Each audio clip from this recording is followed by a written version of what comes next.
Hello, Nathan Chivers again, and we're still here with the UP doing some more interviews with the candidates.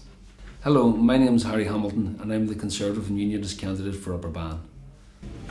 Your party slogan for the upcoming election is Vote for Change. What does change really look like? Well, change to me is really putting forward to the people of Upper Bann or people of Northern Ireland the chance to normalise politics, the chance to vote for a party that is represented right throughout the United Kingdom. Unfortunately, for many years in Northern Ireland, we've had just localised politics, we're very insular and very much inward looking. So I really think this time we have an opportunity to vote for the government of the UK and be completely and 100% involved in the government of the UK. So that's the change I'm looking for. How do your children and young people fit in with this vision of change? Well, children are very important. I have a father of three young girls, and they are obviously the future. But not only that, I think it's important that we engage with young people. Teenagers and people in their sort of late teens and early 20s are people who have been completely turned off by politics because of the expenses and because of all the other scandals, and because they feel that politics is something remote and it doesn't really resonate with them.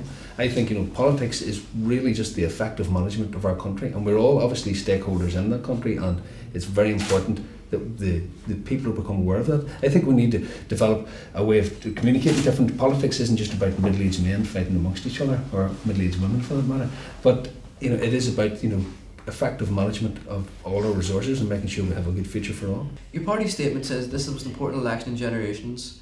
Why is this, and what is the Conservative and Unionist Party's role in this? It's crucial that we get an answer if people want to be involved in national politics. For too long, our politics have been fighting over constitutional issues, and I think that has been resolved and that has to be set aside. And we have to now look at where we are now, because this country's in a very difficult position. Over many years, the national debt, the sovereign debt is huge, and if we mismanage that in any way, interest rates will go up, and the sort of mortgages that people have at the moment, that's going to be crippling for a lot of people. A lot of people are either losing their jobs, or they're on short time, or they're not earning the bonuses, and their incomes, they may still be in employment, but their income is being reduced. So therefore it's crucial that we get people who are going to focus on what the dangers that face us at the moment and the real problems that face us at the moment. So that is something that I think is very important for this election. But again, we need to move away, we need to normalise politics, because so many years, from 30, 40 years, for all the time I've ever been voting, it was simple, you voted for your tribe. Well, that should no longer be the case. We want to vote for effective politics. One of our first critical topics is environment. What is your commitment to protecting the environment, and what steps do you think the UK government needs to introduce to prevent global warming? Well, the environment is very important. It's crucial to us. It's crucial to our development going forward. So it is important that we do focus on this. But the Conservative Party are primarily, focused on making renewables very important, and also trying to invest in green jobs and trying to move away from the way the economy has been run in a way that doesn't respect the environment, to moving that forward to a new way that we can look after the environment and look after the natural resources that we have, or make benefit from the natural resources we have. Obviously, in the difficult economic state that the country's in, we have to be very careful at how we spend the money, that when we spend the money that is being used effectively, that we are going to get something back for it, that it's going to be sustainable, reusable, and that it does target exactly what needs to be done, and not just spend it to appease focus groups. We've had 13 years of a Labour government, and the environment issue has been on the agenda for many years, but yet have always been a lot of talk but no real action. So I think now we need to focus. It really is, and especially with the limited resources, you have to focus on where the money's best spent, and that will be making sure that we can develop sustainable green energy, and we can develop sustainable green jobs. Our third topic is democracy. What role do you believe young people have to play in the political processes of Northern Ireland and the UK? It's vital that we engage with young people. Again, people see politics and they turn it off. They almost break their arm to turn the TV over, to get away from politics, or once you start talking about it, they just glaze over.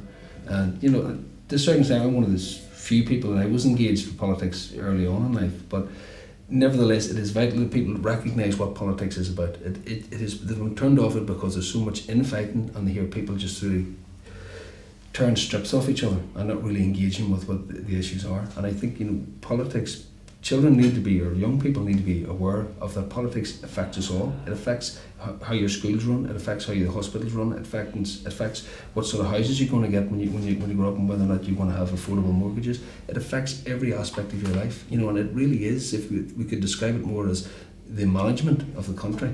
as opposed to politics, because politics has become such almost a dirty word. Enrolment in higher education has increased by 16% in the past 10 years. Do you believe young people in Northern Ireland have adequate and affordable access to further education?